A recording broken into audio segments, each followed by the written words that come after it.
So today we're going to be talking about Chapter 20, the Americas and Society and Culture in the West. So around the end of the 1700s, the ideas from the Enlightenment, and that is that time where people began to question conventions, brought up many new political ideas. Many of these resulted in the successful revolutions in North America, most famously the American Revolution. And of course, they were beginning to influence the rest of the continent, that is South and Central America. Particularly the principle of the equality of all, that concept that we are all born equal. And if you remember from last week, the hypocrisy that Mary Wollstonecraft pointed out, that these people were preaching the equality of all, but men like Rousseau maybe weren't practicing the equality of all. And so these ideas were very attractive in South and Central America, which were at that time still colonies of Spain and Portugal, respectively.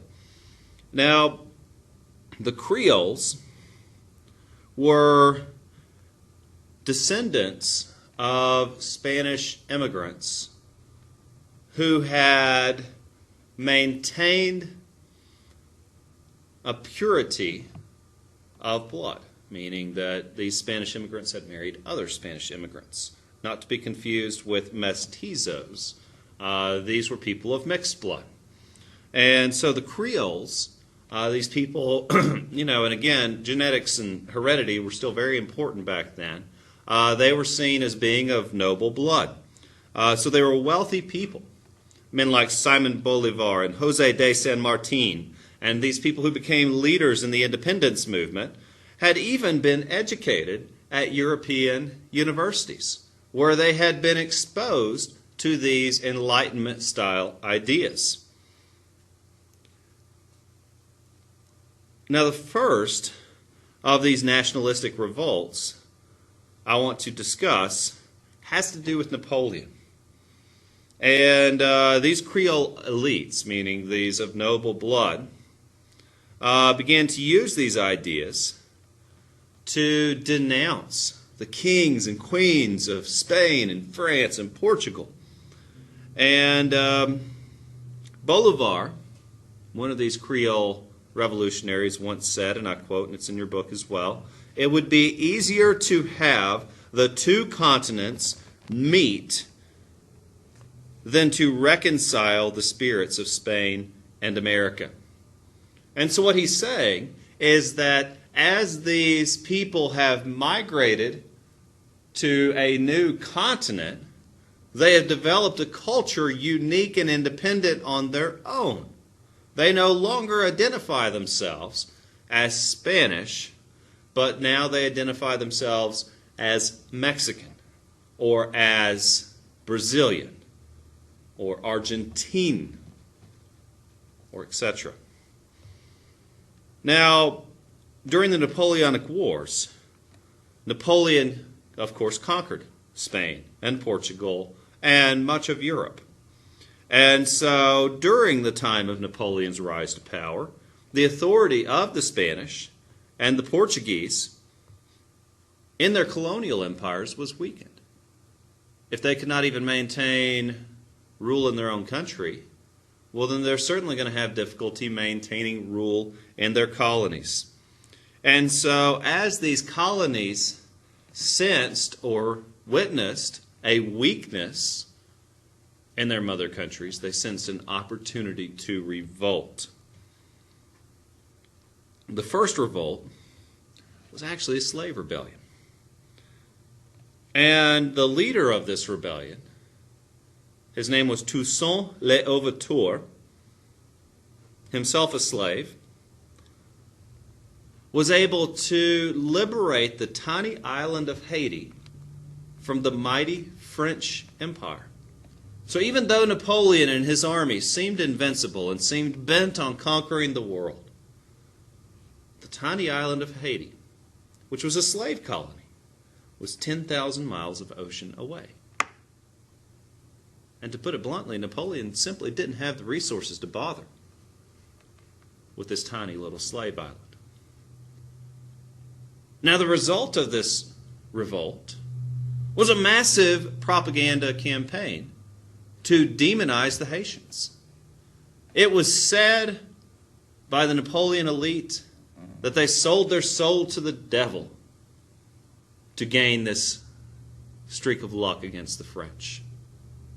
And it was funny when the horrible hurricane devastated their shores, not 5 years ago, that same propaganda was brought back up. And there were televangelists speaking of God's punishment against the Haitians for their voodoo practices. The next revolution I want to talk about is in Mexico, led by a man named Miguel Hidalgo. This started in 1810. And of course, Mexico was a colony of Spain at this time. And the Creole elites, again, those of noble blood living in Mexico, the wealthy, the educated, the landed gentry, wanted to overthrow the rule of the Peninsulares, meaning the mother country. Now, the first real hero of this movement is Miguel Hidalgo y Castilla. He was a priest from a small village. What's amazing about Hidalgo was he was not wealthy. He was not a gentleman, which the term at the time meant someone who owned land. He was not of royal blood. He was a lowly priest. He was a man of the people. But he was a very educated person. He had studied closely the French Revolution, which had simply recently occurred. And he observed that his own people were starving. And they were not free to decide their own fate, but much of their lives were decided for them by their Spanish rulers. And so on September 16th of 1810, a crowd organized by Hidalgo of both native Mexicans, meaning those whose ancestors originated from Mexico, and mestizos, those of mixed ancestry, armed with primitive weapons, attacked the Spanish. And their rallying cry was, "Long live independence and death to the Spaniards." See, Hidalgo had noticed and observed that the French peasantry had revolted against one of the most powerful nations in Europe and had been successful. And Hidalgo noticed that Mexico had an advantage even over the French revolutionaries. And that was the simple matter of distance. 10,000 miles of ocean is substantial. It is a greater advantage than a mighty army. Now, though Hidalgo himself was a great organizer and a charismatic leader and an educated person, the landed gentry in Mexico was still very powerful. In fact, this revolt was crushed and Hidalgo was put to death. However, September 16th is still celebrated in Mexico as Independence Day, the first day of Hidalgo's uprising. Now, the next man I'd like to talk about is Agustin de Iturbide.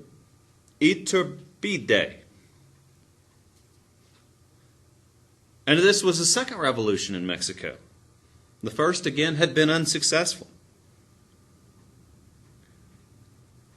You see, Hidalgo's campaign failed to overthrow the Spanish, but it succeeded in proving their weakness.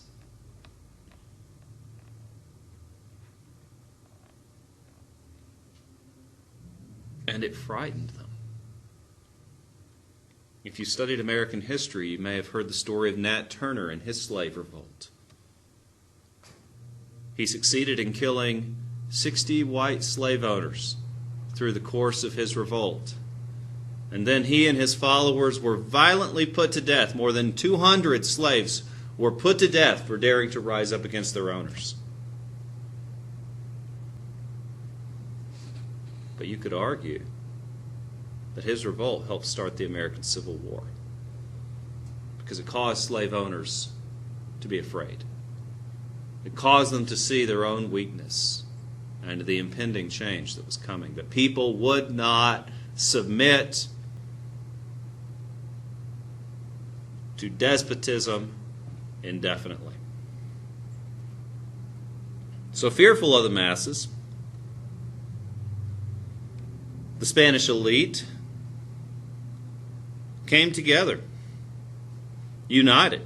If there's one thing that will unite a divided nation, it is a common enemy.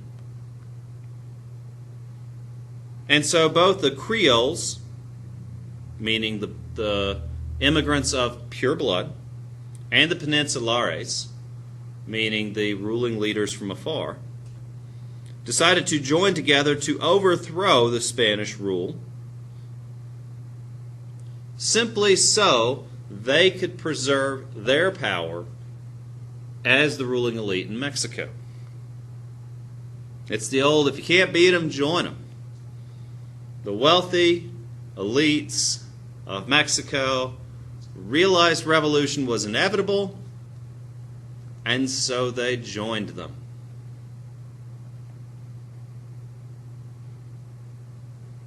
Their leader of this gentry-led revolution was Agustin de Iturbide. And he became the first emperor of the independent nation of Mexico in 1821. Nothing actually changed. It was a bit of wool over the, what's the saying? The rug's been pulled over their heads. The people cried, independence, liberty, equality. And it sounded great in theory, but there were no substantial changes. It was simply a Game of Thrones, if you like that show. So the Creole elite succeeded in winning their independence from the Spanish government. Now, this started a trend. You know, it's neat when something exciting happens and other people see it and then they do it. That's an exciting phenomenon. When someone does something big and it works. Everyone else is afraid to act until that one person stands up, and then others follow. Now, elsewhere in Latin America, also led by the elites, nation after nation, Argentina, then Venezuela, succeeded in liberating themselves from Spanish and Portuguese rule.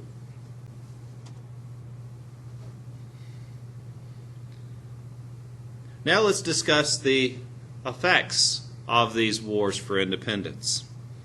Next, I'd like to talk about Simon Bolivar in Venezuela. Many people consider Simon Bolivar the George Washington of the Latin world. He was born into a wealthy family. He spent time in Rome studying. In fact, he was able to personally witness the coronation of Napoleon.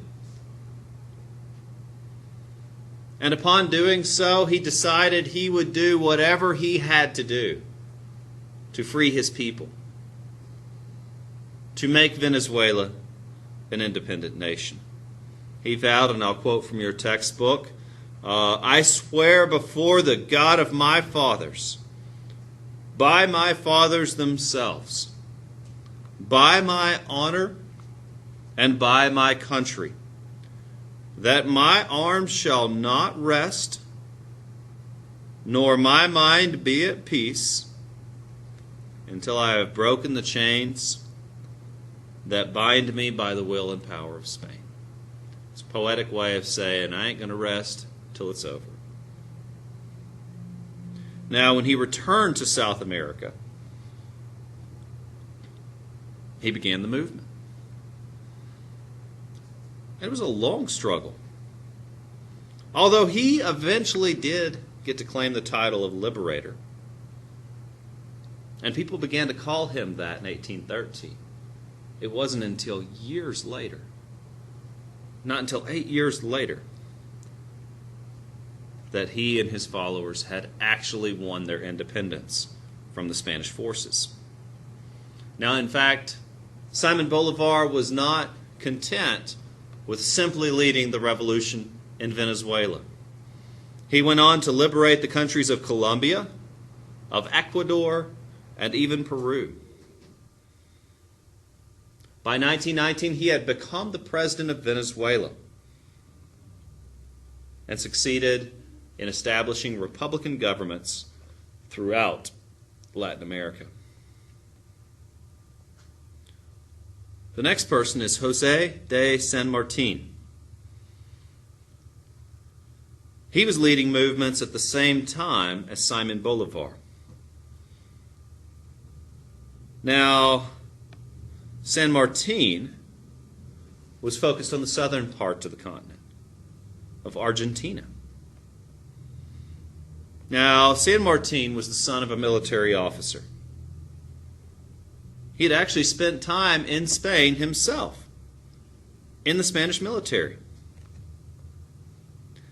However, after 22 years, after a long and celebrated career in the military, he decided to go back to Venezuela, back to Argentina, and return home. Now, at this time, Argentina was technically free from Spanish control. But San Martín believed that in order for the Argentines to truly be free, remember there's that difference where Hidalgo was fighting for independence but was killed. And then the Creole elites won their independence, but all they did was put a different person on the throne. There was no substantial change. And that was what Simon Bolivar wanted, was this substantial change. Was that unless we get actual representation from the Argentines, the people living there, the people who had lived there, not just the Creole elites, they would never be free. And so in what must have been an amazing event, Bolivar led his forces over the Andes Mountains themselves. This chain of mountains, with its snow-capped peaks year-round, some are over 15,000 feet. And he led an army. These men lost 2/3 of their pack mules. Many of his people suffered from exposure, near starvation, a lack of oxygen. I don't know if you've ever been at that altitude, but you can barely breathe. I climbed mountains like that last year, trained for over 6 months. I climbed 2. I attempted 4. 2, I got altitude sickness. And I was running 7 miles a day to train to climb these mountains. So on 2 occasions, my brain wasn't getting enough oxygen, and I became afraid that I could not stand up. And so I had to come off the mountain. You see, at that altitude, it's scary. Bad things can happen. And this man led an army over those mountains, and the amazing thing was they pulled it off. Remember, he has a long career in the military. And when they arrived in Chile, they completely surprised the Spanish and soundly defeated the Spanish forces. and won their independence in 1817. By 1821, San Martin had moved himself to the capital called Lima in Peru, which at that time had been the center of Spanish authority.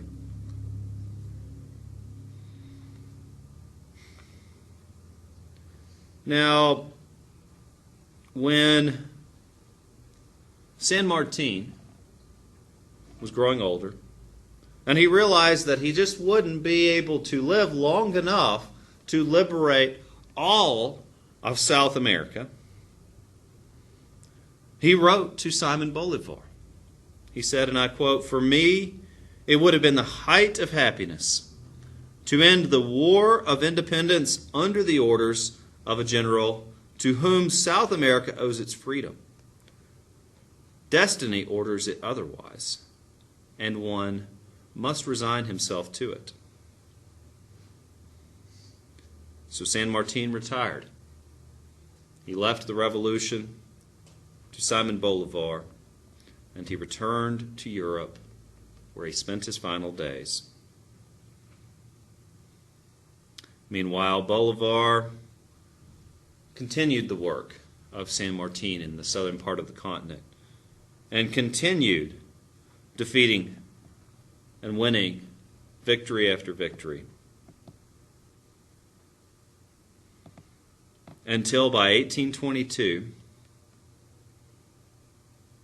the largest country in South America, Brazil, was declared independent, and all of South America had been liberated from European rule. Let's move on to the United States for a moment. You see, in the early 1820s, there was only one major threat to these newly independent Latin American states.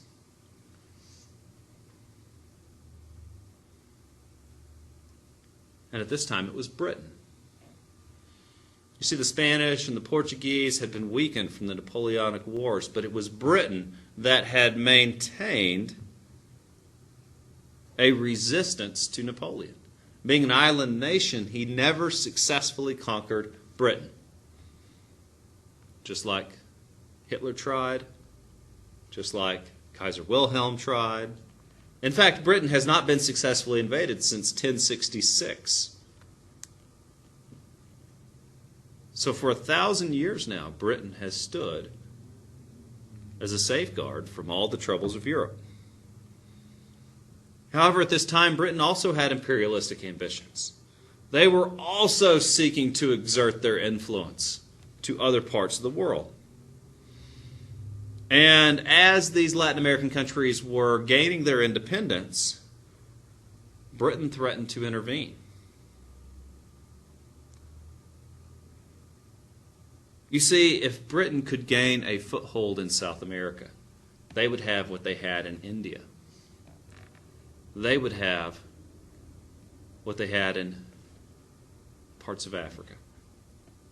They would have an exclusive trading connection.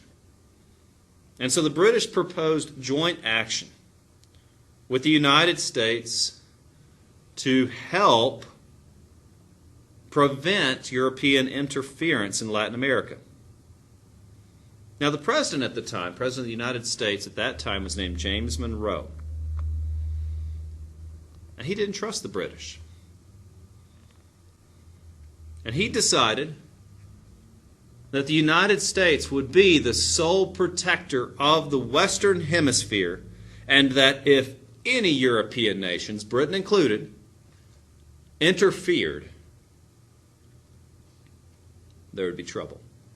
And the United States would be the protector of this entire part of the world. That's called the Monroe Doctrine. And that, with few exceptions, has been United States policy for quite some time. That we resent European interference, even into the 20th century in the Western Hemisphere.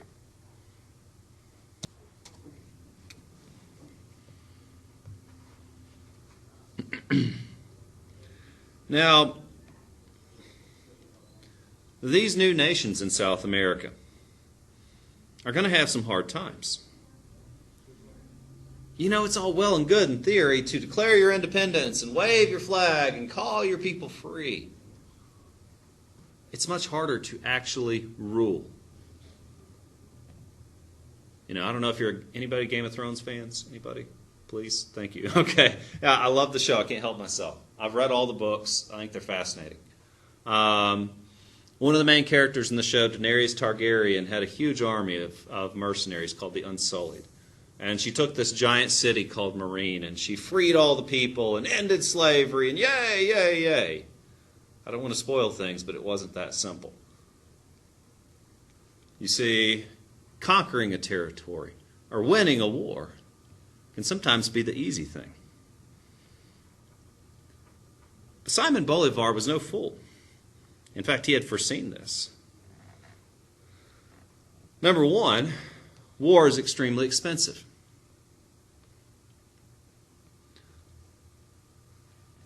For the price of the Iraq War, we perhaps, and I don't know the numbers, but I'd be willing to bet, because it was a $7 trillion war, we could have guaranteed health coverage for Americans, at least during that time, for the cost of the war. So war or health care. In this case, it's much more desperate. War or food. Not only do wars get lots of people killed, it results in the destruction of property and the consumption of massive amounts of resources.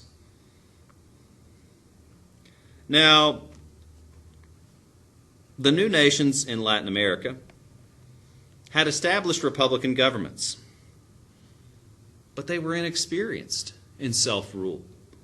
People had been told what to do for so long. They weren't used to governing themselves. And so, in this power vacuum, a strong group of leaders called caudillos came to power. Now, there are generally two types of these caudillos. Number one were the people who supported the elites. These are essentially oligarchs, or a small group of ruling individuals. It was their desire to control all money coming into the state, to centralize power in one location for the purposes of unity. Now, there was another kind. First, these people were famous for building much of the infrastructure of Latin America. So we can call them what we want. We can call them oligarchs. We can call them despots. We can call them these bad names. But let's admit it, they got the job done. They built the roads. They built the rails. They set up some basic services that, yes, the nation did need. You may remember Karl Marx. I left you guys with him, I think, last week. And he still freaks me out when I'm thinking about it. Sometimes I'm riding my bike and I'm like, oh man, Karl Marx. And I just get chills because I'm thinking he advocated killing all the rich people and then advocated dictatorship. But why did he advocate dictatorship? Well, he was writing about that because he was like, once all the poor people kill all the rich people, who's going to lead them? Who's going to have that education and experience? And so plan A is they elect a strong leader who gets things done. Plan B, you wind up with the reign of terror that France experienced. Now, I know we didn't get to that in here, but hopefully you read that in the rest of your chapter. Bottom line, it wasn't a happy ending for France. And then finally Napoleon rose up and tried. Okay, so anyway, you get the point that it's not easy. The second group of caudillos, were supported by the Catholic Church. These were known as the rural aristocracy. And then finally, there's the army. Armies are very powerful political forces in themselves. But next we have the caudillos of the masses. These were the Latin American populace, the people.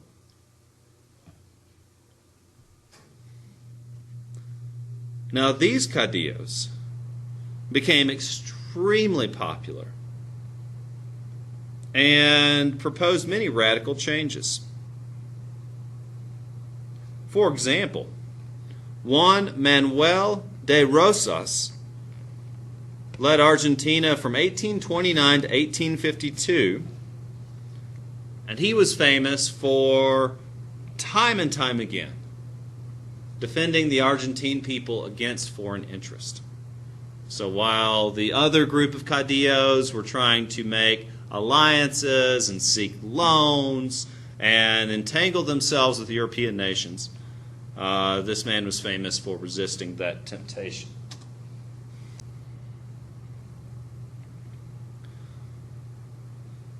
Okay, so next, we've been discussing political independence. However, economic imperialism soon made a comeback. You see, instead of Spain and Portugal ruling these countries, and though Great Britain lost the rights to intervene with its military because of the Monroe Doctrine, Great Britain's international trade dominated the Latin American economy. Instead of British soldiers coming to Latin American shores, British merchants came to Latin American shores. It's very much the case today. Instead of American troops on foreign soils, we have McDonald's and MTV and Facebook and Apple. That's called economic imperialism. So what did these European nations want from Latin America? They weren't making slaves of these people, though slavery was still legal at this time. Africa was the dominant source of exporting slaves. Latin America had a wealth of raw materials.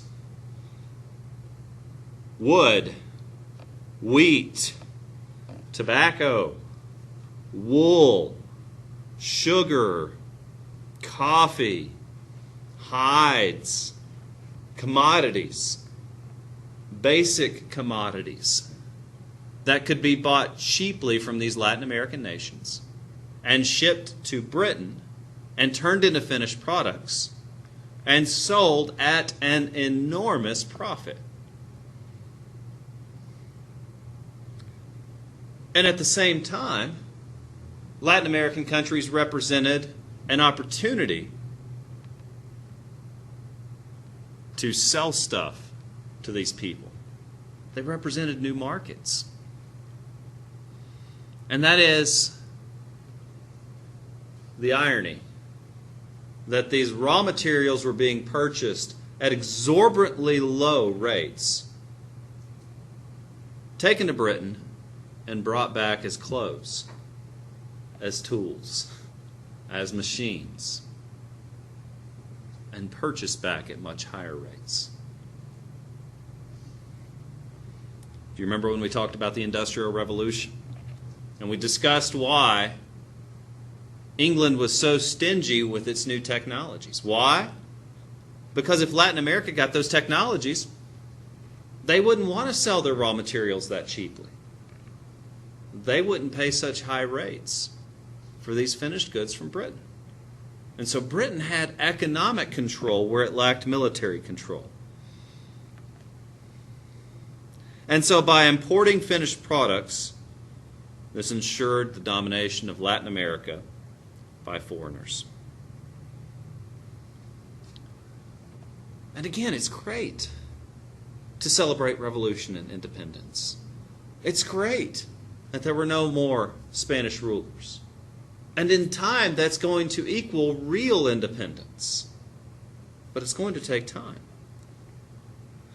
Because you see, an underlying problem for all these Latin American nations was the fact that though they had gained political independence, the rich still ruled, and the people weren't represented.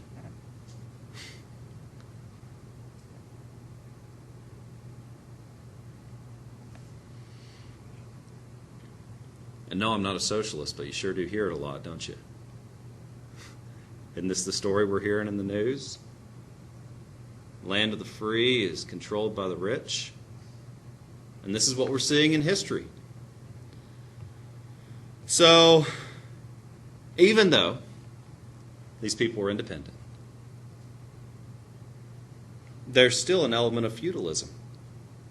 In fact, these large estates controlled by the very wealthy were still the centers of economic and social life. There's still a plantation system. In fact, one example is in 1848, the Sanchez Navarro family in Mexico owned 17 haciendas, which are plantations. And you may say, well, 17 homes, that's not so bad. Okay, you're a millionaire.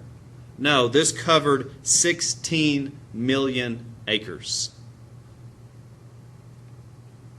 Which I'd have to see that visually. I can't picture 16 million acres. I own a half an acre, and we can barely afford that. 16 million acres. That's, I'm guessing, maybe Montana, probably. Owned by a family. Owned. That's not freedom, folks. In fact, many of these estates were so large they could barely be farmed.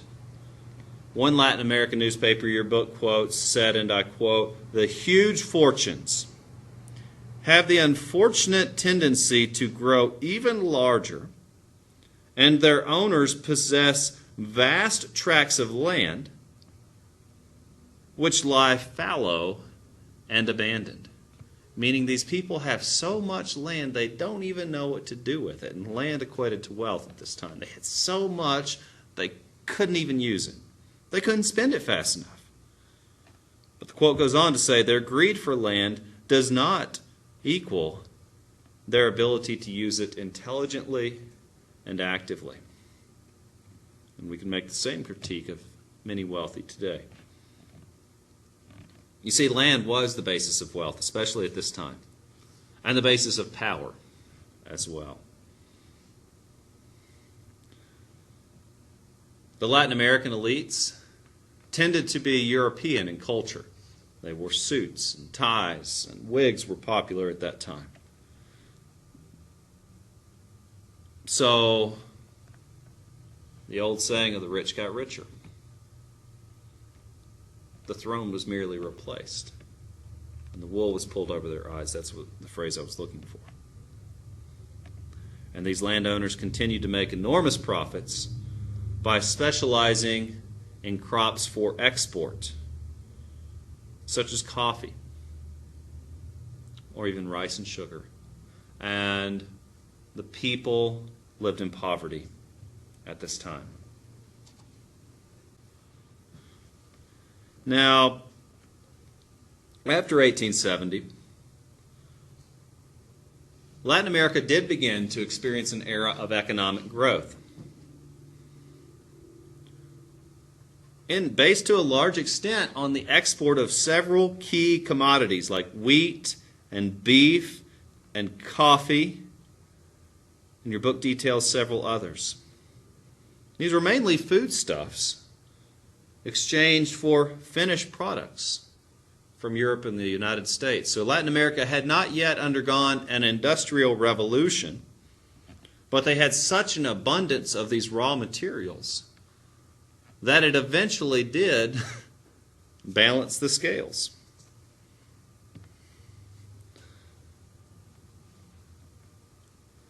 But despite the prosperity and this abundance of agricultural goods they were producing, because of their lack of industry, they were still dependent on these European nations economically.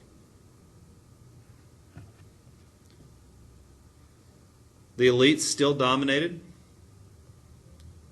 And folks, we're talking after 1870. So almost into the 20th century. Now in Latin America, slavery was abolished in 1888.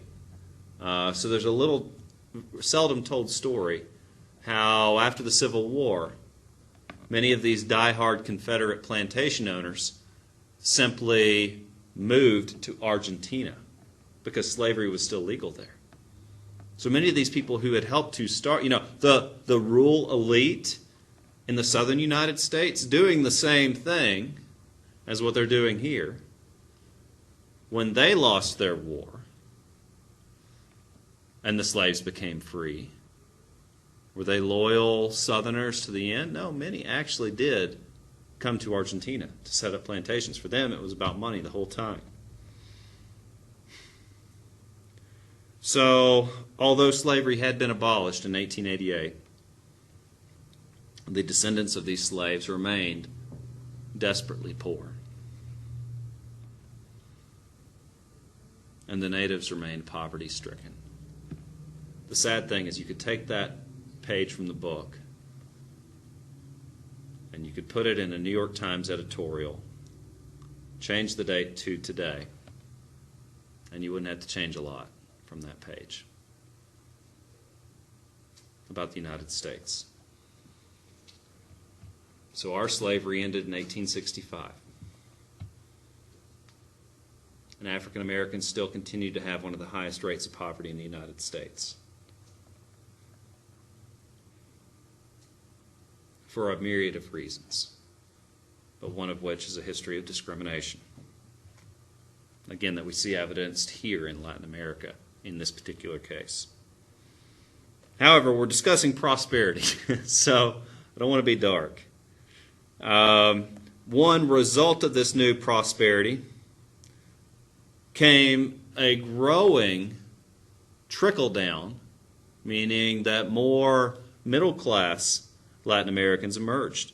People were able to enter professions as lawyers, as merchants, shopkeepers, business people, educated. I won't call them wealthy, but well-to-do. The educated middle class. And these middle sectors, which sadly at this time we're only talking about 5 to 10% of the population. We're not quite a true middle class. But those are the professions that we define as a middle class. Skilled laborers, educated individuals. The things that you are going to school for, so you can better yourself and do well and hopefully make lots of money. Probably not lots of money, right? But enough to live comfortably is the goal. And that's the neat thing, is that these numbers were growing. More people were able to enter this middle class lifestyle. In fact, the working class even began to experience progress, especially after 1914.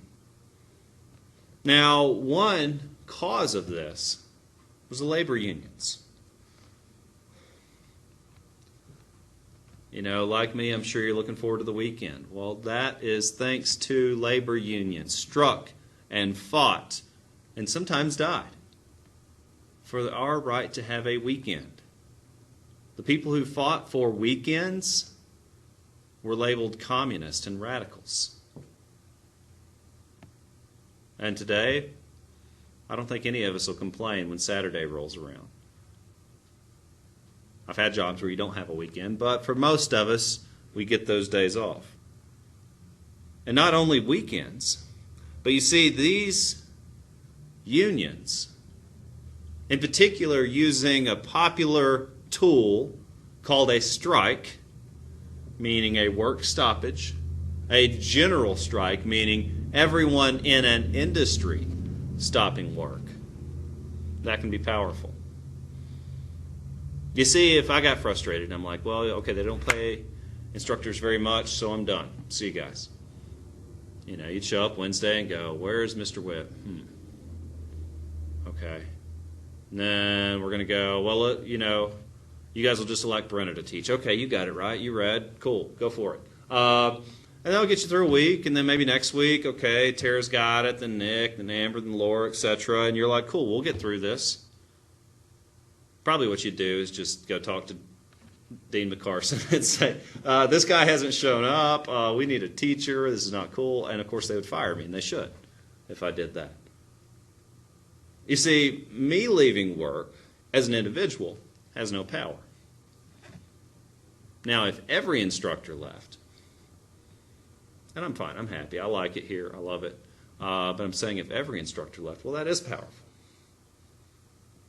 Just the same as if every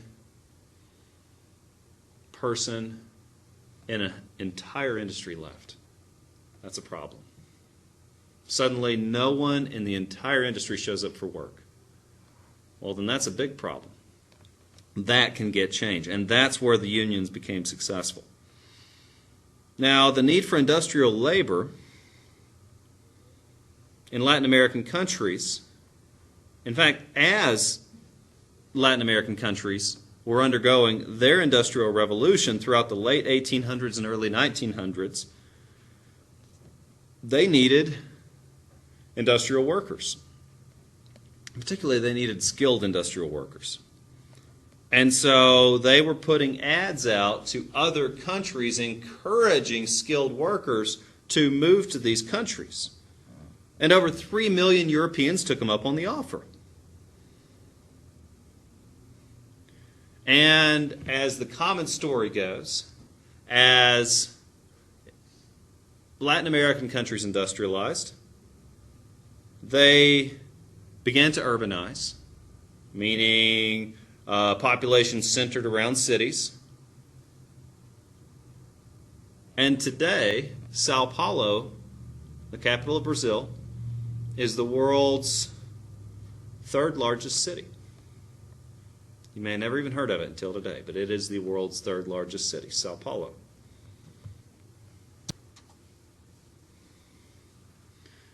Next, let's discuss further political change. Post-1870. Back to Mexico for a moment. The rule of Porfirio Diaz.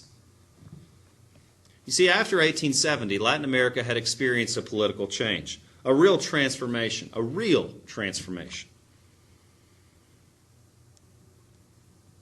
Throughout the Industrial Revolution in Latin America, large landowners began to take a direct interest in politics. For example, in Argentina and Chile, the landholding elites, meaning the billionaires, actually controlled the government. And although there were constitutions, there was a document promising freedom. It looked just like the one in the U.S., just like the ones in Europe. These elite managed to maintain their control and their power by restricting voting rights. So it's one thing to say everybody should get to vote for who they want to be their leaders. And that's what our nation was built upon. But when we actually became a country, who actually got to vote? Do you guys remember? Landowning men who were white. So who actually got to vote? 30%? 1 out of every 3 people? Oh, wait, no, landowning. So what should we say? 10% of the people actually got to vote? Is that democracy? Did we have a democracy? Well, we called ourselves one. But if only 10% of the people get to vote, sorry, folks, that's not a democracy. That is an oligarchy in practice. Though, of course, we changed that. By 1828, we allowed the poor to vote. By late 1860s, 68, I think, we allowed blacks to vote. And by 1920, we allowed women to vote. But the key here is that in practice, they worked to maintain power by restricting voting rights. Can anybody give me an example of where in practice in the United States voting rights were restricted? Jim Crow. Very good, Nick. Jim Crow means that it was illegal to refuse a black man the right to vote from the 15th Amendment forward. It was legal for a black man to vote. But in practice, black men did not vote. Why is that? It's because of a thing called Jim Crow. It was a culture. It was an attitude. It was a custom. It wasn't written down. It was simply black people did not vote. Why? Because if they did, members of the Klan were watching at the voting booths and would show up and burn their house down, or murder their family, or burn their church for the simple act of voting. Because you see, when they first won the right to vote, 90% of black men showed up and voted. And then within 10 years, they stopped. Much the same as here. In some countries, large landowners supported dictators who were loyal to their interests, such as Porfirio Diaz, who ruled Mexico until 1910, created a central government, had the support of the military, had the support of wealthy foreigners, of the landed elite, as well as the church. So this person was very well connected. However, he was such a cruel dictator that the people themselves of Mexico stood up to him. The first revolution in Mexico was led by Francisco Medeiro in 1910. You see, during the time of Porfirio Diaz and during his regime, the people were being paid less.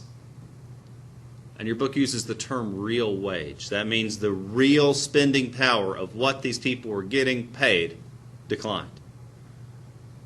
You see, on my W-2, it says I made more now than I did when I started teaching. But my real wage has actually declined. So on paper, there's a bigger number, not by much.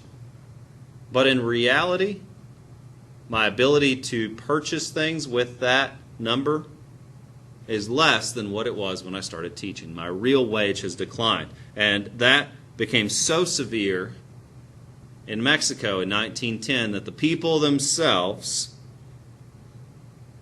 led a revolution. Here's another thing for you to understand.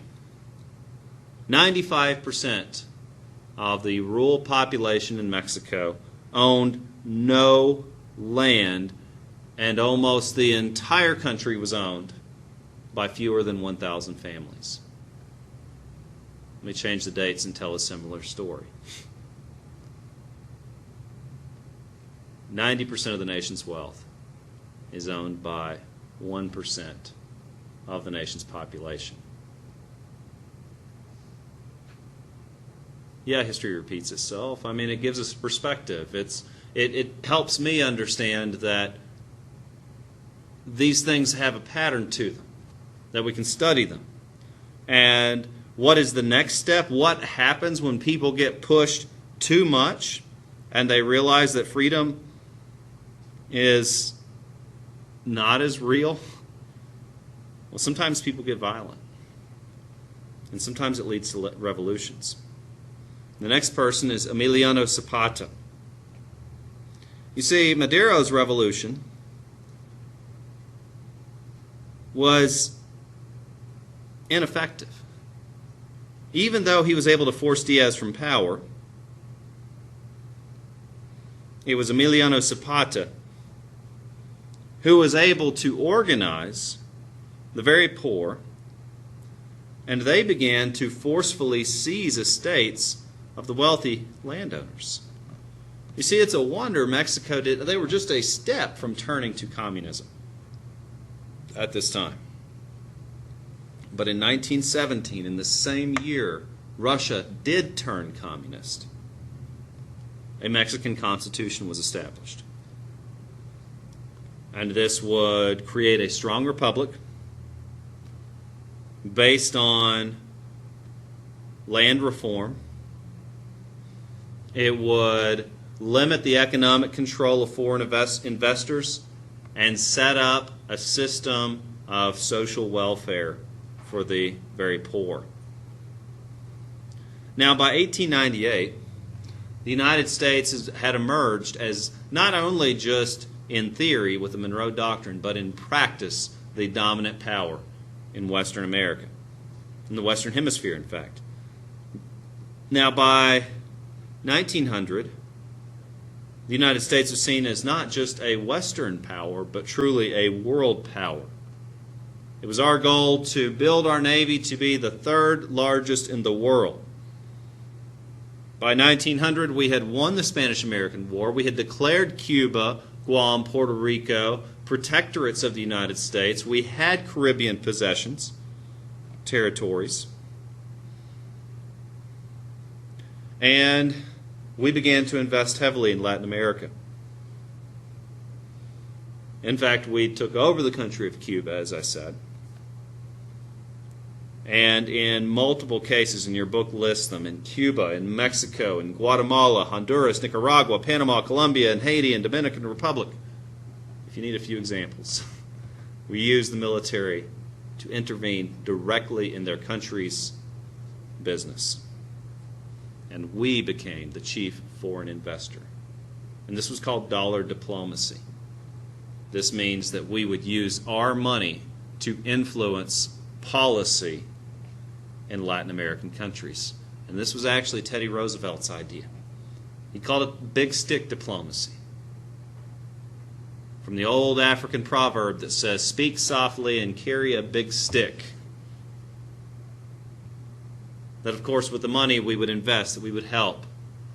But it was the same strategy that Britain had tried. It was the same strategy that other European countries had tried. And we became the chief foreign investor. Or a person talking. But today we'll be talking about Section 2 in Chapter 20, and it's titled The North American Neighbors, the United States and Canada. And so first we're going to be looking at the growth of the United States and talking about nationalism quite a bit. But first we'll look at the very first Chief Justice of the Supreme Court, John Marshall. Now, the U.S. Constitution was ratified in 1789, and this, of course, committed the United States to a federal system of government. Federalism is the ability of a nation to balance effectively a central government and a state government. And the Constitution was the formal joining together of what could be arguably called different nations, the former 13 colonies, into a sovereign state. And by state, I mean nation. And so this was truly the beginning of United States history. And the Constitution, as we discussed last week, is an excellent balance of two important concepts: nationalism, that we discussed at length, and liberalism, that we've also discussed at length. And initially, the Constitution had a commitment to national unity. Well, it still does, really. In fact, if you read the preamble, it says to protect domestic tranquility. And that means to preserve the peace within our union. But this was a rather controversial concept. There was a significant group of American influential thinkers who called themselves Anti-Federalist. In fact, they were opposed to the very concept of any form of unified national government. They liked it the way it was: separate states joined together in times of common defense, but otherwise separate countries. Yet, our very first Supreme Court justice, by the way, known as Chief Justice, the boss of the Supreme Court, appointed by President Washington, was John Marshall. And he served as Chief Justice of the Supreme Court from 1801 all the way to 1835. Now, as the very first Chief Justice of the Supreme Court, he made it into what it is through precedent.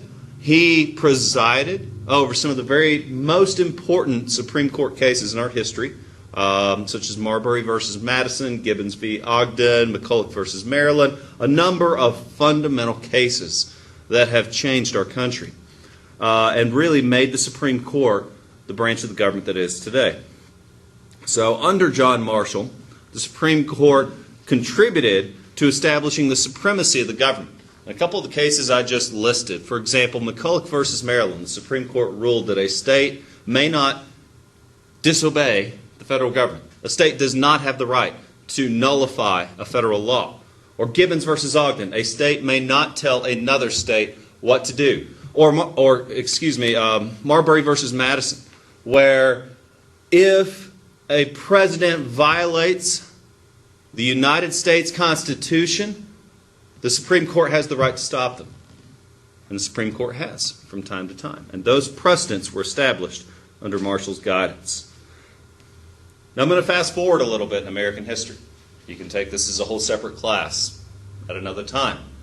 But our seventh president, Andrew Jackson, was very much a game changer in terms of promoting mass democracy, appealing to the poor. Because you see, in the 1828 presidential election, when Andrew Jackson was elected president, that was the very first time where non-property holding white males could vote. Now, of course, at the beginning of our country, only white male property owners could vote. A very exclusive group. Everyone else was disenfranchised, meaning they had no say in their government. The American Revolution might as well have not even happened for most of our country's population. Yet, those adult white property-owning males had a say in the representation of our government. And then in 1828, something big changed. Those who did not own property had access to the vote for the very first time. Meaning the poor got to vote for the very first time in American history in 1828. And they voted in Andrew Jackson by a landslide. Now, Andrew Jackson was a rather controversial figure. Nicknamed King Andrew. He was known for attempting to usurp power and attempting to even break laws to give himself more power. Now, it's known as the birth of mass democracy because even despite the Indian Removal Act and the controversy there, the controversies with him trying to destroy the Bank of the United States, and I don't have time to go into these, he was extremely popular with the people. He was loved because he was able to spin his image as a man of the common people. Even though, okay, he was a millionaire. He owned slaves. He had a huge mansion near Nashville, Tennessee. But he was perceived as this champion of the poor. Now let's move on to slavery. Again, this is the super abbreviated version of American history. Slavery as an institution has existed in the United States ever since about 1608, when the very first slaves began to come into the United States, into the Massachusetts Bay colonies, into Virginia, when it was just called the Virginia Company, at the colony of Jamestown. And slavery has been a part of American history from its very beginnings. Even if you want to go further back, the first Spanish explorers were bringing African slaves with them once the encomienda system was abolished. And basically the King of Spain realized that Native Americans made poor slaves because they died off too quickly, and African slaves were brought in. Slavery was a controversial institution, even as early as 1804. In fact, most northern states had abolished slavery by 1804. And yet, slavery as an institution was tolerated nationally until 1865 with the passage of the 13th Amendment to the U.S. Constitution. Slavery is embedded, ingrained into the story of the coming of the Civil War. It was an institution that divided our country. George Washington warned about the dangers of sectionalism, so even from our first president forward, there was a concern over a growing disunion in our country, and slavery would be the ultimate indirect cause of the American Civil War. In fact, when Abraham Lincoln met Harriet Beecher Stowe, young author of Uncle Tom's Cabin, a story about an escaped slave who was later sold back into slavery to be murdered by someone who had purchased him. Well, read it. It's certainly powerful work. It touched Americans so much that slavery became not just a statistic to many, but a moral, personal conversation. And when Harriet Beecher Stowe met Abraham Lincoln, Lincoln responded by saying, "So you're the young lady who started this war."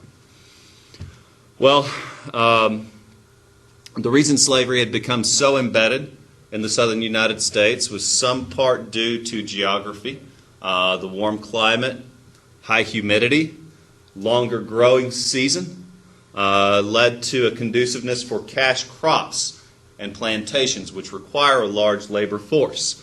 And then contrast that with the north, colder climate, shorter growing season, and so much of the Industrial Revolution grew in the north by necessity because those who had capital to invest in businesses invested into northern manufacturing, while many who had capital to invest in the south found easy money in cotton and rice and tobacco and sugar, but particularly cotton. In fact, when the cotton gin was invented by a man named Eli Whitney, which allowed one slave to produce as much cotton as 8 slaves had without. The importation of slaves increased as the production of cotton increased. And we see a parallel between the amount of cotton produced and the amount of slaves imported into the United States. Now in 1860, Abraham Lincoln won the presidential election and became our 16th president. And he was the very first Republican president to serve in office. It's funny if you think about it. At that time, the Republican Party was seen as a fringe third party that had lost its first presidential bid against James Buchanan in 1856. And then when Abraham Lincoln won in 1860, the South, which is ironic that the South votes Republican now, the South saw the election of a Republican as disenfranchisement, as the final straw. In fact, secession began after the election of 1860, where President Lincoln was elected our 16th president. And the reason being, even though Lincoln during the election had promised not to interfere with slavery, yet he had gone on record repeatedly saying that slavery was a vast moral evil. And though perhaps he was not a civil rights advocate, as we would think of today, as you could argue from his Reconstruction policies, he was certainly a believer in emancipation for all human beings in the United States. Now, the American Civil War stands in history as the most violent conflict the United States has ever engaged in, with the highest number of casualties, 556,000 dead at the conclusion of this war. But at the end, slavery was abolished. Equal rights for all were guaranteed in the U.S. Constitution, though perhaps it would take another 100 years for that to exist in practice.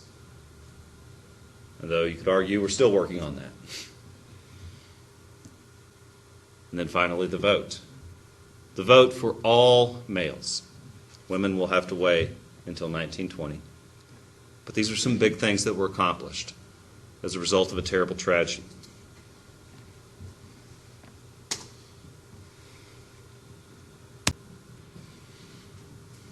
But now, when did the Civil War come to an end?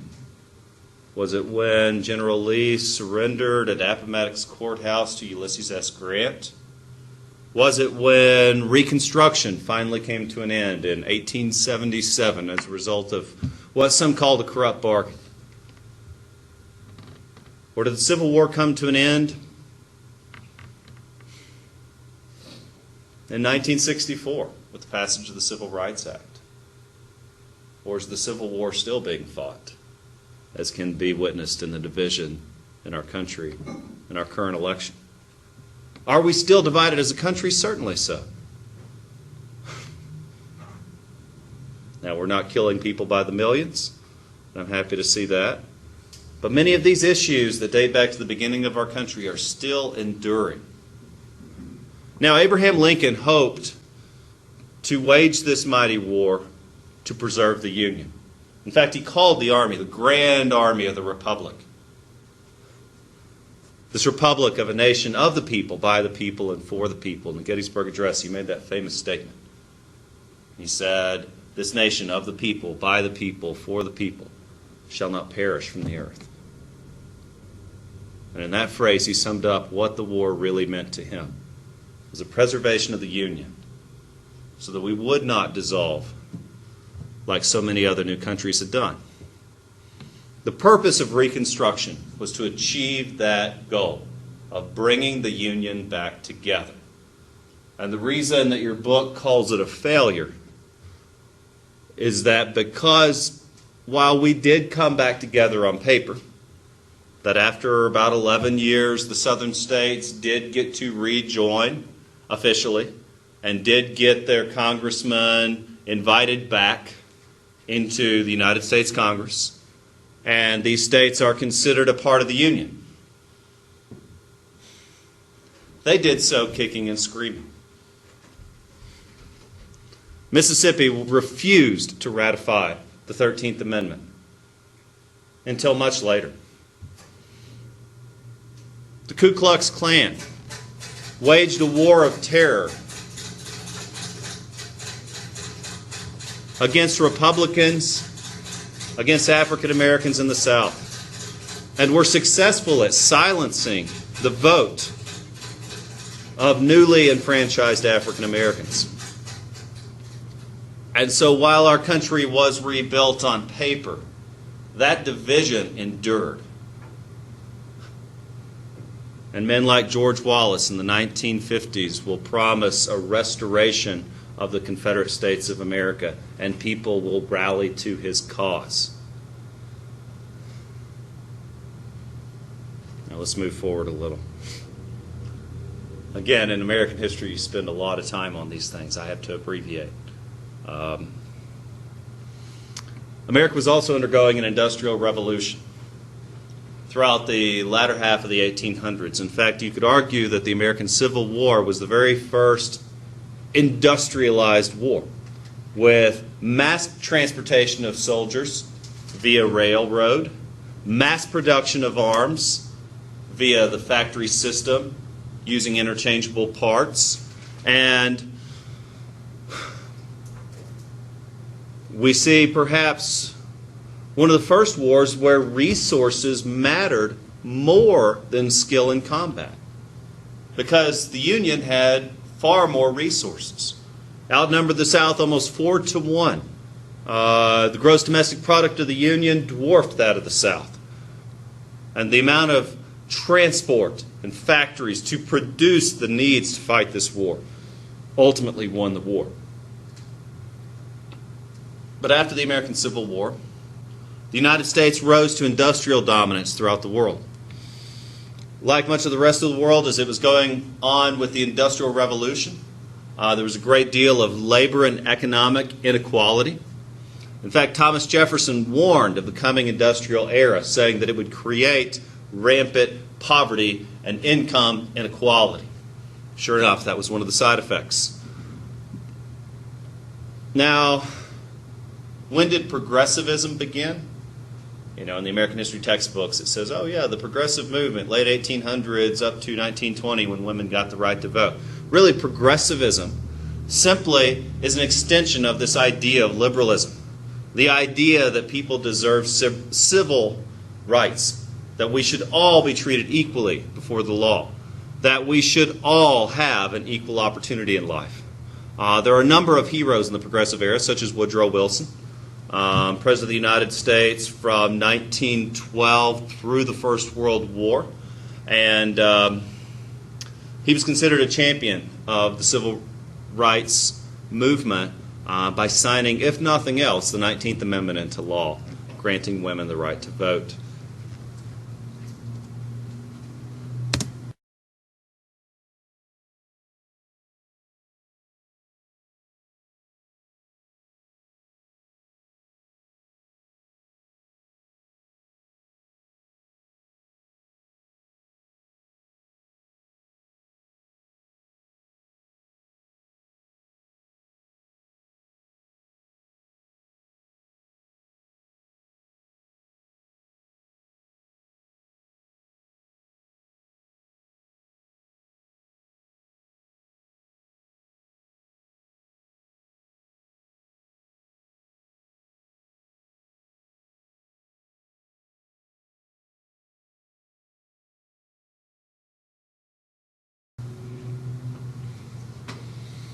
Now, through the latter half of the 1800s, we see several examples of the United States engaging in global competition. This idea of nationalism, the idea of placing one's interest aside and placing the interest of our nation as the first priority. It was Mussolini who said, "I am the state," in this extreme form of nationalism, where he said, Italians will rise again as the new Roman Empire. Well, the United States was also competing. In fact, the Admiral of the U.S. Navy in the late 1890s said it would be our goal to create a naval power that would rival any European country. In fact, we built the world's third largest navy by 1900. And we also engaged in expansionist policies. It's called jingoism, an aggressive foreign policy. The United States hoped to assert itself as a world power by sending in the U.S. Marines to topple the Queen of Hawaii and conquer it on behalf of a few sugar plantation owners. And later, Hawaii would be declared a part of the Union by 1959 as our last and final United State. The Spanish-American War occurred in 1898 when the island of Cuba sought to gain its independence from Spain and rebelled. This was the second rebellion of this type, this time led by a poet and journalist named Jose Marte. And the United States intervened. We sent a warship to Maine called the USS Maine. And newspaper journalists spun the destruction of the USS Maine, as you can see the wreckage here. And they claimed that it was an act of terrorism by a Spanish rebel. Now, whether it was terrorism or not, these images that you're looking at are scenes from the actual Spanish-American War. Aspiring politician Teddy Roosevelt hoped to make his name in this war, and so he raised his own unit. It would be a cavalry unit. Commissioned his own uniforms, bought his own title, and he created the Rough Riders. And they did earn a degree of fame in this war. Now, was the Maine destroyed by an act of terrorism? There's no conclusive proof. In fact, evidence would point to the contrary, that it could have perhaps have been improperly stored gunpowder. Gunpowder stored under pressure without any good ventilation will build up dust in a contained area, and that's where the term powder keg comes from. Boom, blows up, kills everybody. We don't know exactly how the Maine was destroyed, but that's not what the newspapers printed. If you look at newspapers from the time, it shows exploding ship, bodies flying everywhere, and suggest an act of terrorism. But nonetheless, we conquered Cuba. We made it a protectorate. We placed conditions on their independence, such as the construction of Guantanamo Bay, a U.S. naval base there. And we placed conditions on their independence, making them a protectorate. Let me move on from United States history a bit. Now let's talk about Canada. Canada is today an independent sovereign nation. And really, rebellions in the process of independence, Canada was once part of the British Commonwealth, and technically still part of the British Commonwealth, though in name only. But it was once a colony of Great Britain. And now in 1763, Canada, at the time, was called New France. But at the conclusion of the French and Indian War, this New France was ceded over to Great Britain and became a British province. Now, Canada still considers itself culturally a part of the British Commonwealth, however politically independent. And that really comes from a number of rebellions starting around 1837. After the U.S. Civil War, the British government finally capitulated to Canada's demands and established the Dominion of Canada, granting their independence as well as their own constitution. Canada had a bit of a problem with unity. Culturally, they are divided. Quebec speaks French. British Columbia might as well be on the other side of the planet. It's a very large country, and as such, it can be difficult to maintain unity. Canada is divided up into only 4 provinces. It's nearly as big as the United States, but it only has 4. I mean, we're divided within North Carolina. Now imagine trying to fit the entire Southeast into a state and only have 1 governor and 1 legislature. I mean, we'd bicker and fight too. So perhaps having 50 states is wise. And so the problem of only 4 provinces has created a few issues. But yet by the end of the 1800s, we see the creation of 2 more, Manitoba and British Columbia, respectively.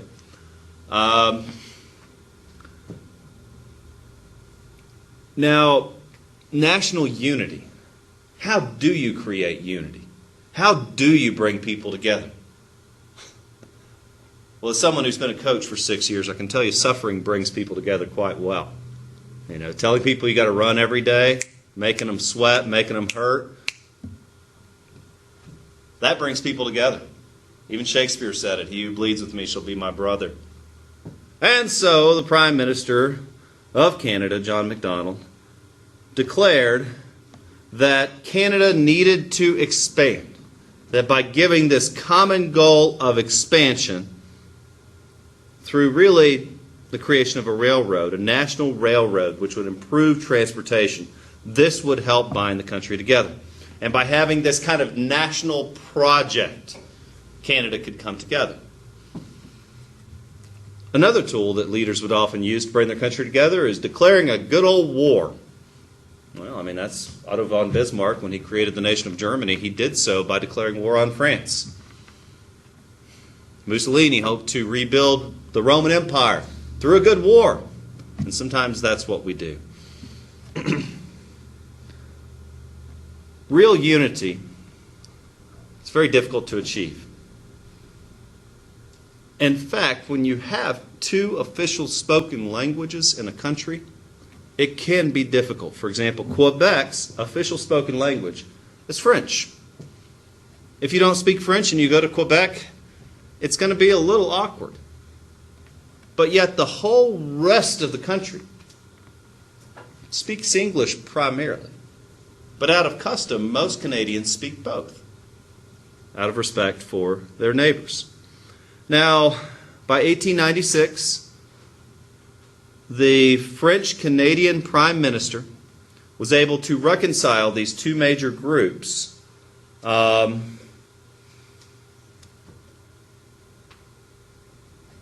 finally, as people began to move westward, these territories became more populated, though Canada is still rather sparsely populated.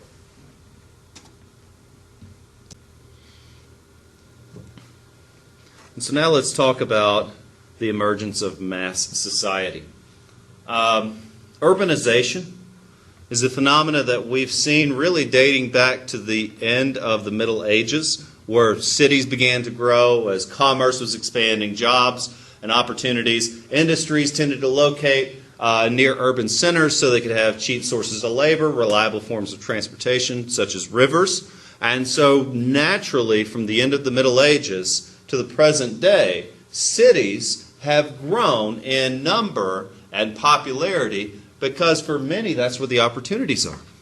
In fact, cities began to grow so rapidly in the United States following the American Civil War that there was a real housing crisis.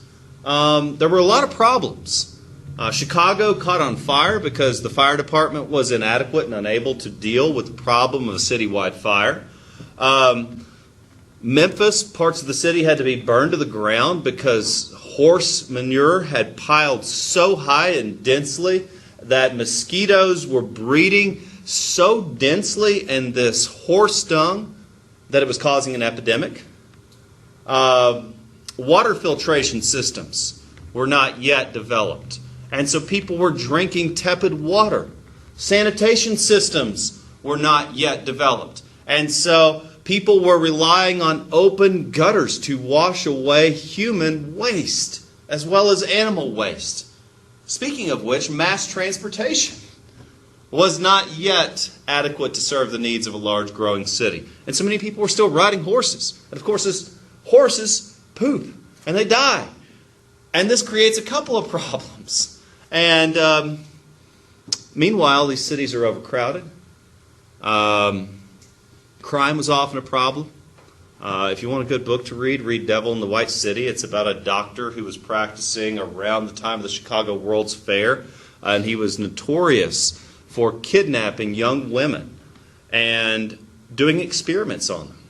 So he would hire young women as his secretaries, and then they would disappear.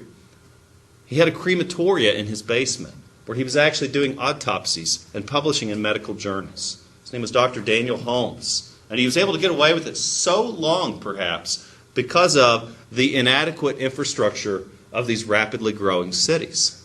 Again, true story. Read it. It's called The Devil in the White City. Now, a little about the social structure of this new, massively growing society. We begin to see a new elite.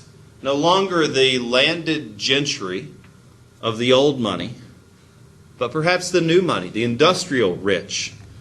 But we also begin to see a growing middle class. That people could rise through the social strata. And that social mobilization was becoming more possible. But also Jefferson's warning of growing income inequality due to industrialization was also coming true. In fact, not unlike France, prior to the Revolution, the working class poor still made up 80% of the population in the United States around the end of the 1800s.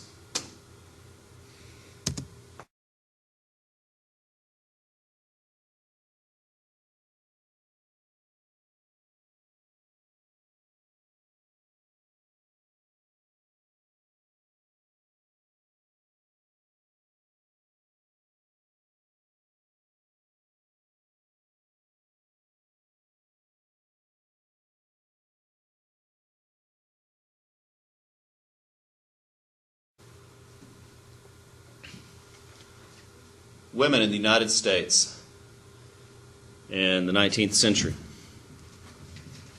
Really, from the beginning of the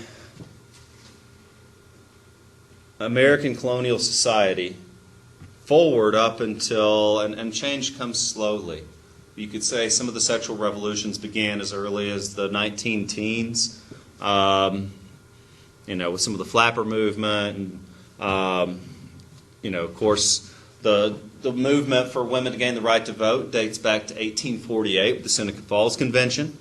As you could argue, there have always been female social reformers. Elizabeth Eckford started one of the very first women's colleges here in the early 1800s, I believe. Oh my goodness. And there have been many. Even among the Enlightenment writers, there were women. And her name escapes me. I'll think of it in a moment.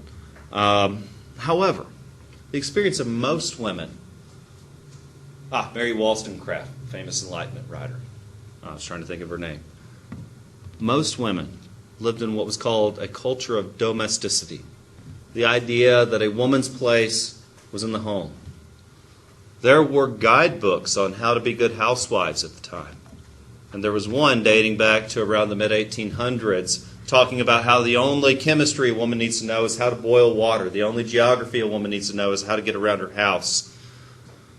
And so caring for the family and domestic roles for many women seemed to be the only opportunity available for them. But that will change, and that certainly has changed.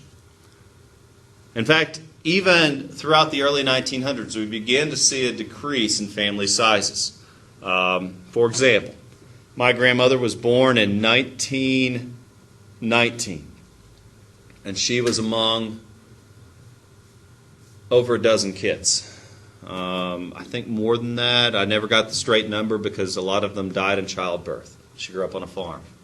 And my dad was one of 6. I was one of 2. Now we have 2 dogs. And so in the course of 3 generations, we've gone from 12 to 15 kids in a family, and that being natural, to what we would consider still a larger family in the 50s. And then in the 80s, what we'd consider kind of the nuclear average family. And now it's not uncommon for couples to abstain from children. So times are changing. But now with this growing middle class, we see a couple of things. For example, Henry Ford introduced the 8-hour workday and introduced a living wage, a competitive wage, to attract the best people into his factory. And so we see a couple of things here. Henry Ford is also famous for perfecting the assembly line system of manufacturing. And with this, he was able to produce the Model T cheaper than most other automobile producers, becoming the standard vehicle of his time. And so many people were able to access good jobs and good opportunities. And they were able to have flexible income as well as free time, which is not something we saw in the early Industrial Revolution. In fact, early Industrial Revolution, it was not uncommon to have a 12 to 16-hour workday, working 6 days a week, and that's not uncommon, early Industrial Revolution. In deplorable conditions, terrible circumstances, but again, throughout the 1900s, this begins to improve, due large in part to the labor movement. So we just celebrated Labor Day. Hope you enjoyed your day off. That was in honor of people who have died so that you can have simple things like a weekend or an 8-hour workday or a minimum wage or a 40-hour work week or workman's compensation. These things didn't exist prior to the labor movement. But now that it has happened, and now that we enjoy the benefits of that movement that's really still going on, again, more people were able to access disposable income or leisure time. And when you combine the two together, you get some exciting things, like the growth of mass entertainment, sporting events. Baseball became increasingly popular throughout the 1900s.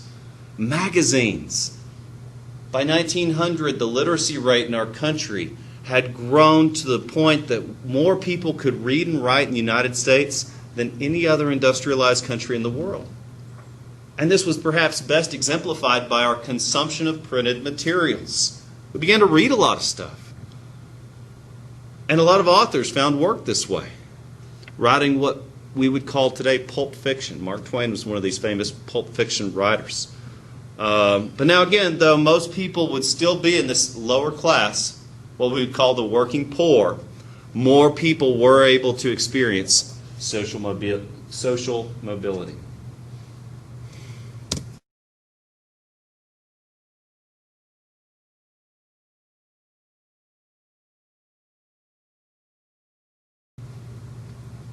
But now, the movement for women's rights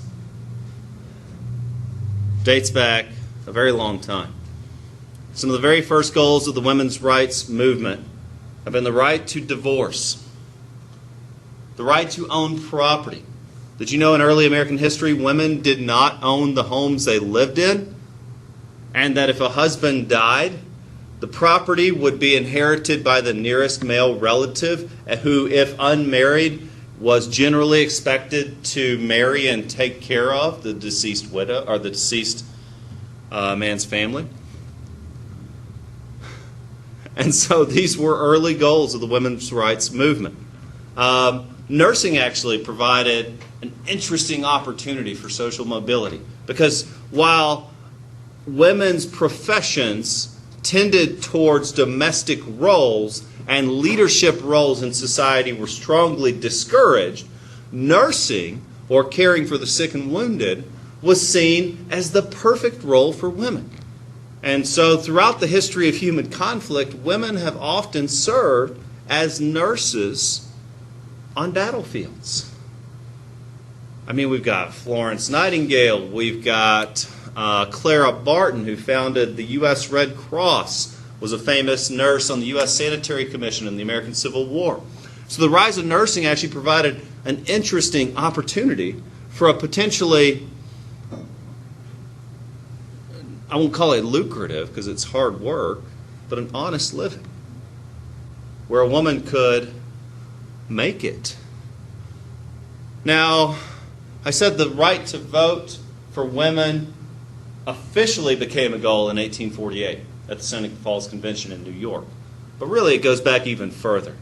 Perhaps one of the earliest American women's rights workers was Emmeline Parkhurst, and she and many like her began to encourage women to challenge traditional roles by doing things that were unheard of. For example, Angelina Bloomer invented the bloomers. Bloomers are a style of dress that can be parted down the middle, effectively the first pants, so that women can ride horses in a traditional way. Because the old style, women had to ride side saddle, and that's not really practical if you've ever tried to ride side saddle on a horse. And so we see women making small steps. But again, cultural change happens slowly.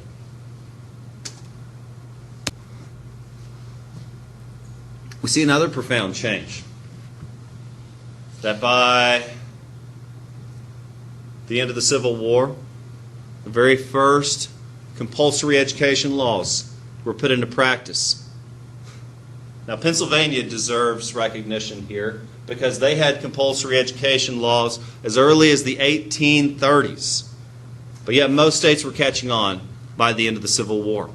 The idea with compulsory education was originally to train workers and to create an educated electorate. In fact, Thomas Jefferson put it well. He said, "I know of no safe depository of the ultimate powers of society but the people themselves. And if we think them not enlightened enough to exercise their discretion, the remedy is not to take that power from them, but to inform their discretion through education. This is the only true corrective of the abuses of constitutional power." And so there was Thomas Jefferson in his own flowery way saying that the survival of a democracy depends on an educated people. And I don't just say that as a teacher plugging my own profession, but that an educated people, that's a requirement for a society like this to work. And then finally, another of the original purposes of compulsory education, which, by the way, compulsory education means you have to go to school or you go to jail. And that is, in effect, by state law in North Carolina, until you reach the age of 16, you go to school or you go to jail. Though it's difficult to enforce. My wife's a school counselor at an elementary school. Very difficult to enforce that law. But that is the law in the books. You go to school till you're 16. Now, we need to require that as a society. And what I'm explaining to you is why we did that. And then finally, one of the purposes of compulsory education at this time was national integration. Call it assimilation, call it unity, call it what you will. That by educating people about our culture and our country, this helps to bring us together as a people. One of the purposes of world civilization is to bring us together as a people, as a global people, by giving us an appreciation and understanding for not just how we live, but how all people live. So that's why we'll talk about China and Vietnam and Indonesia and Java and Sumatra and these places you've never heard of before. Because by gaining an understanding about people that you might not normally interact with or see, it does help bring you together. But now on a lighter note. So now that people have more fun, more time, more money, what are they going to do with it? The very first amusement park is Coney Island, featuring the very first roller coaster. The very first Ferris wheel dates back to Chicago in the late 1800s at the Great World's Fair. It was built so that we could beat Paris's Eiffel Tower at their World's Fair in 1890. By the way, the Eiffel Tower was built to show off for the World's Fair in 1890. So to beat Paris 10 years later, we built the Ferris wheel. I don't know who won. I think ours is pretty awesome. Well, anyway, Mass spectator sports was really the obsession. Again, baseball and boxing were two of the dominant sports in the early 1900s. But obviously football is going to catch on and become extremely popular in the latter half of the 1900s.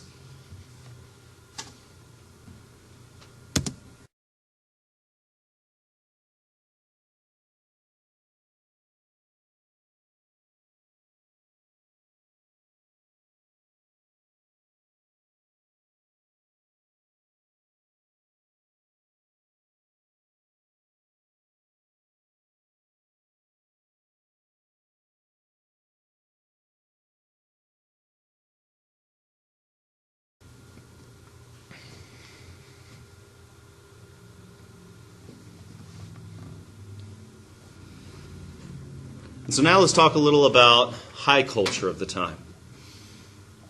Literature and writing. Some characteristics of Romanticism. Romanticism emerged as an idea to challenge the practicalities of the Enlightenment. Some of my favorite American Romantic authors are Ralph Waldo Emerson, Henry David Thoreau. But then I'll focus on William Wordsworth in just a moment. But some of the ideas behind these Romantic writers, and now my absolute favorite, just to show off my nerdiness here, is J.R.R. Tolkien. He would have considered himself a Romantic as well. And these ideas were to be a challenge to the hard practicalities of life that were expressed during the Age of the Enlightenment. And so the Romantics focused on, not quite fiction, but the beauties of life.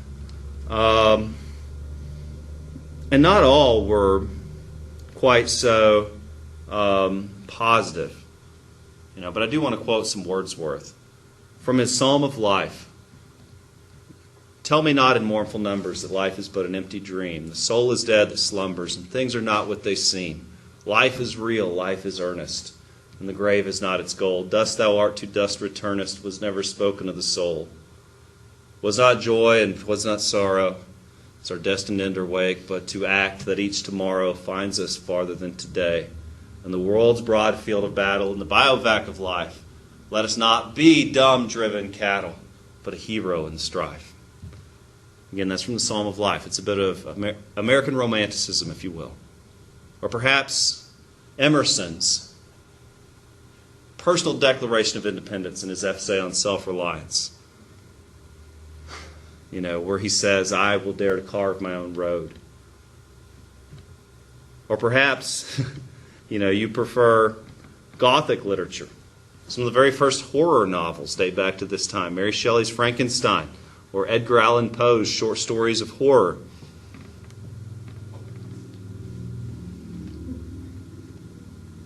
But perhaps painting. Painting in its own way provides the artist as well as the person, the consumer, an opportunity to reflect on inner feelings without necessarily them being tangible. When John Locke was writing his Declaration of the Rights of Man, he was very methodical. Same with these thinkers. They were very scientific, philosophical in their approach. But then you get men like Emerson using phrases like the tyranny of the present. We would call it mindfulness today in his essay on nature. Or you would get, people talking about impressions and feelings.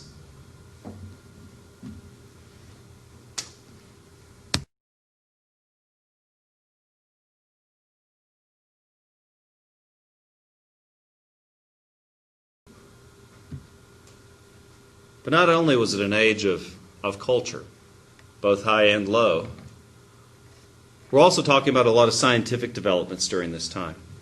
With the Industrial Revolution came an interest in basic scientific research. Prior to Louis Pasteur, we had very little understanding of microbiology. He discovered the germ theory of disease. And obviously this has enormous practical applications. It was once thought that diseases were caused by unknown maladies. Many diseases were referred to generically as the plague, but we had little understanding of what caused them. In fact, it was not required for doctors to wash their hands with soap until the American Civil War.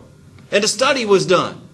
Hey, doctors, Clara Barton and the U.S. Sanitary Commission said, we'd like to encourage you to start washing your hands. And they studied casualty rates and death rates prior to combat wounds. And a simple matter of washing your hands saved countless lives in battle.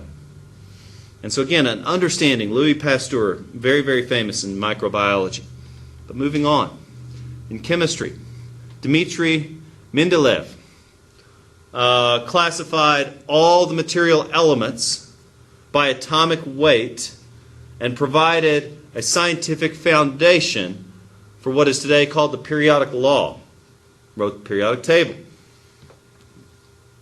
Now, the popularity of these new achievements brought a new widespread acceptance for the scientific method as a means for determining truth. And many people became increasingly skeptical and increasingly secular during this time. In fact, I wrote a thesis on it about how from the time of the American Civil War forward, really culminating with the First World War, Western civilization was undergoing a bit of a trend towards secularization. And secularization is evident in the belief that truth was to be found in the concrete material existence of human beings. That religion has a place, but it's not in the scientific lab. Now, for example, Aristotle once believed that planets moved because they were pulled by chariots attached to crystalline spheres.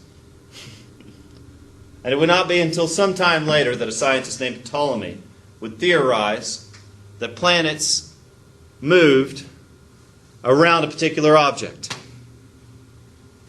And it was called heliocentric theory, geocentric.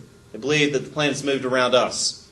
And then, of course, Copernicus discovered, observed around the sun, etc., etc.